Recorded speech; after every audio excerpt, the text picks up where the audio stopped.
Di beberapa videomu, prediksimu sangat akurat.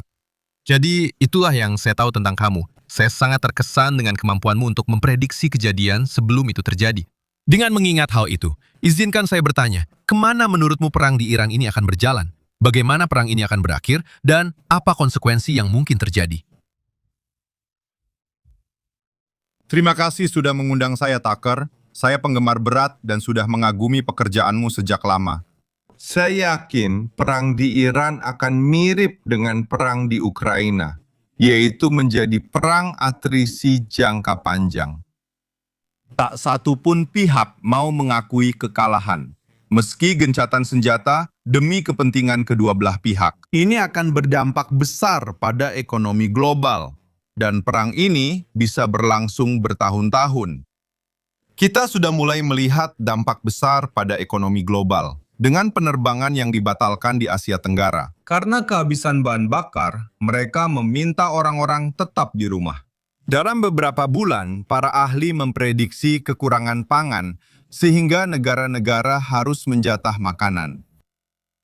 Dan hari ini terjadi eskalasi besar karena orang-orang Israel menyerang ladang gas terbesar di Iran. Dan Iran membalas dengan menyerang infrastruktur energi GCC. Iran menyatakan tujuan, target, dan strategi mereka adalah menaikkan harga minyak menjadi $200 per barel, yang bisa berdampak besar pada ekonomi global, karena seluruh dunia bergantung pada akses energi murah. Jadi sayangnya saya rasa kita bisa memperkirakan bahwa perang ini akan berlangsung selama bertahun-tahun ke depan. Pada akhirnya, Amerika Serikat akan kirim pasukan darat. Selat Hormuz jadi medan perebutan, konflik menyebar global, dan negara lain akan terlibat. Jadi, Arab Saudi sedang mempertimbangkan untuk menyatakan perang terhadap Iran, dan Arab Saudi memiliki fakta pertahanan bersama dengan Pakistan. Jadi, Pakistan juga akan terlibat dalam perang ini. Jadi, situasinya mulai di luar kendali. Baru-baru ini, Ali Larijani, kepala de facto upaya perang Iran, telah dibunuh. Dan ya, dia adalah seorang negarawan senior, seorang pragmatis di Iran yang memiliki wewenang untuk bernegosiasi mengenai gencatan senjata. Setelah dia tiada, tak ada jalan keluar lagi. Jadi, kedua belah pihak berkomitmen pada perang jangka panjang yang melelahkan, dan konsekuensinya bagi seluruh ekonomi global cukup serius. Begini, saya tidak akan bilang itu benar-benar skenario terburuk yang mungkin terjadi. Skenario terburuk akan mencakup serangan nuklir oleh satu atau lebih pihak dan penghancuran kompleks Masjid Al-Aqsa di Yerusalem yang akan memicu perang agama. Itulah skenario terburuk. Namun, yang Anda gambarkan adalah tahap sebelum terburuk, yaitu situasi berkepanjangan, destruktif, dan sulit dihentikan. Mengapa banyak aktor global besar seperti Amerika Serikat? Saya pikir mereka akan dirugikan atau diserang karena hal ini. Kenapa tidak? Tidak ada insentif untuk menyelesaikan ini dengan cepat, dan mengapa hal ini tidak bisa terjadi? Tentu saja, begitu perang ini akhirnya dimulai, memiliki momentum dan logika sendiri. Jadi, Amerika Serikat memang tidak punya jalan keluar. Artinya, jika mereka bernegosiasi gencatan senjata dengan Iran, Iran akan menuntut ganti rugi. Pada dasarnya, $1 triliun. Usulan itu mengharuskan Amerika Serikat keluar permanen dari Timur Tengah demi kelangsungan hidup jangka panjangnya. Jika AS melakukan itu, negara-negara GCC akan menjadi klien Iran, karena hanya Iran yang bisa menjamin keamanan mereka. Begitu juga dengan penggunaan bersama Selat Hormuz. GCC merupakan dasar petrodolar. Mereka menjual minyak dalam dolar Amerika, lalu mendaur ulang uangnya ke ekonomi Amerika.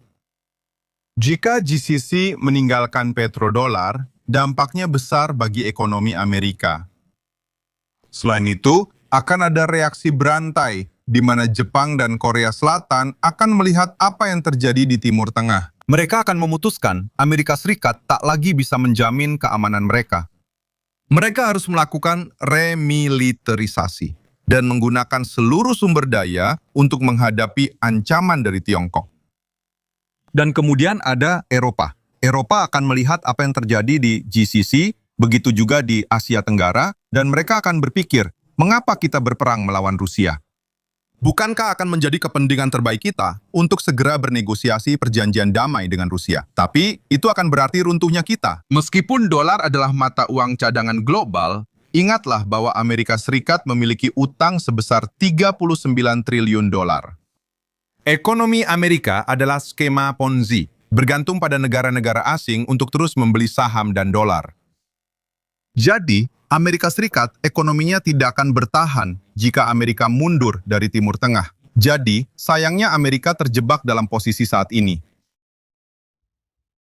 Bagaimana pendapat Tiongkok soal ini? Menurut saya, Tiongkok tampaknya berkepentingan pada perdamaian di Teluk Persia dengan 7 negara penghasil minyak itu. Tapi mengapa Tiongkok tidak akan turun tangan untuk mencoba menyelesaikan ini? Amerika Serikat dan Tiongkok sama-sama diuntungkan oleh status quo ini. Dan Tiongkok punya kepentingan besar melihat solusi yang sangat cepat untuk perang di Timur Tengah. Tiongkok mengimpor sekitar 40% kebutuhan energinya dari negara-negara Dewan Kerjasama Teluk atau GCC. Termasuk tidak hanya minyak Iran, tetapi juga gas alam dari Qatar. Seperti Anda catat, Tiongkok sangat ingin gencatan senjata segera tercapai. Baiklah, sayangnya merupakan bagian dari sifat dasar pemerintah Tiongkok untuk menghindari campur tangan dalam urusan politik luar negeri. Tiongkok tidak punya struktur biopolitik atau strategi besar. Tiongkok mendukung perdagangan global, tetapi tidak memiliki struktur untuk menyelesaikan konflik bersenjata. Karena itu, pembuat kebijakan Tiongkok benar-benar buntu. Sebenarnya, otoritas Tiongkok sudah menyatakan bahwa mereka ingin pembantaian dan kekerasan di Timur Tengah segera dihentikan dan Selat Hormuz dibuka kembali. Sayangnya, seperti yang saya sebutkan tadi, saat perang dimulai, perang itu mendapatkan momentum dan logikanya sendiri dan sangat sulit dihentikan setelah dimulai. Jika prediksi Anda benar, meski saya berdoa semoga tidak, dan saya yakin Anda juga berdoa demikian. Saya harap Anda salah, tapi jika tidak, Ya, dan ini terus berlanjut seperti ini. A.